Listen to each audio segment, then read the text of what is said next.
We proudly present Film Fun, starring the cinema manager, with special guest star, the commissionaire, Reg the projectionist, and Doreen the usherette.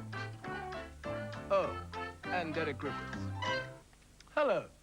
You could say that today's program has a slightly French atmosphere, because today I'm going to be talking about, and we're going to be looking at, the cartoon career of that most French of Warner's characters, the amorous skunk, Pepe Le Pew. Oh, how exciting. A French atmosphere. Pepe Le Pew, who first appeared in 1945, was the creation of Warner's writer Michael Maltese, who provided gags and storylines for many of their leading stars. In order to perfect the character, Michael studied the voices and mannerisms of two leading French actors of the time, sophisticated Charles Boyer and the popular musical star Maurice Chevalier. I went to France once for a weekend break. It was ever so nice. Did you get through the French customs all right? Well, not all of them. I was only there 2 days. Stupid man. Sacre bleu. The first Pepe cartoon today is called Cat's Bar, directed by Chuck Jones and released in 1954. In this particular...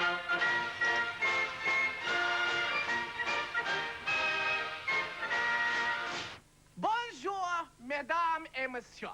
Je vous en prie faire bienvenue et monsieur Pepe Le Pew, le moufette amoureuse et incroyable. Excuse me? Surely you mean excusez-moi. You said that we should have a French atmosphere. When it comes to atmosphere, he certainly knows his onions. Blimey. Get on with it! Hello, or should I say bonjour? Did I tell you that my mother is French, so that makes me half French? Yeah, the bottom half. He's got frog's legs. That was rather amusing, Reginald. Now, where was I? Oh, yes, France is very much the home of l'entente cordiale. I've got an aunt who's cordial. She doesn't live in France. She lives in Bournemouth. Do leave it out, Doreen. Is it going to be one of those days, I ask myself? France, of course, or should I say Paris, is famed for its cultural heritage. It is the home of the world-famous Louvre Art Gallery, which is featured in our next cartoon. Now, many famous people have lived in Paris. Painters like Renoir and Toulouse-Lautrec, writers like Zola and Balzac, and composers like Bizet and often Bach. Certainly. Woof, woof. Oh, I see. Silly me. Offenbach. Offenbach. Only when I want to be let out. Get on with it! Of course, you know that in Paris, everyone is completely stark raving mad. What makes you say that, Reg? Well, in Paris, only the river is sane. Aye? Only the river is sane. Oh, yes, I see. The river being called the Seine.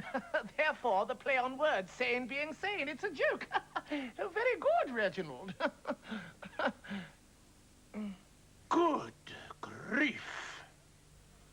As you have probably gathered by now, the majority of Pepe's cartoons are based upon one simple joke, Pepe falling in love with a cat marked with white paint. Well, this, however, didn't seem to handicap the gagmen, who produced 15 Pepe cartoons between 1945 and 1961, picking up an Oscar on the way. The final film in his career, Ascent of the Matterhorn, directed by Chuck Jones, was released in June 1961. And if you look carefully, you can see all the titles are in mock French. After 15 smelly years in the business, Pepe's jokes are still not to be sniffed at. Poor old Pepe. I'm really going to miss him. Okay, he might have hummed a bit, but his heart was in the right place. Yeah, never mind, Doreen. Here, do you know why he hummed so much? No. Why? 'Cause he didn't know the words. Oh! Isis? Mon Dieu! Get on with it! Finally, before we say au revoir from Le Roxy Cinema, a joke in French. I can hardly wait. Garçon, vous avez trompé votre pouce dans ma soupe.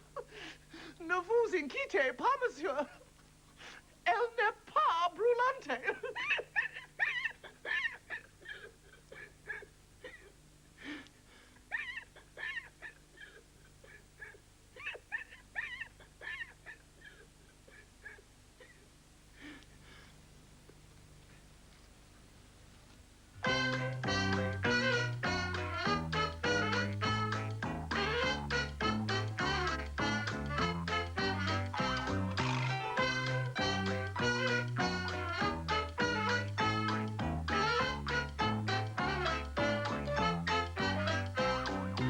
Have I told you about my mum? She's really nice, my mum is, yeah.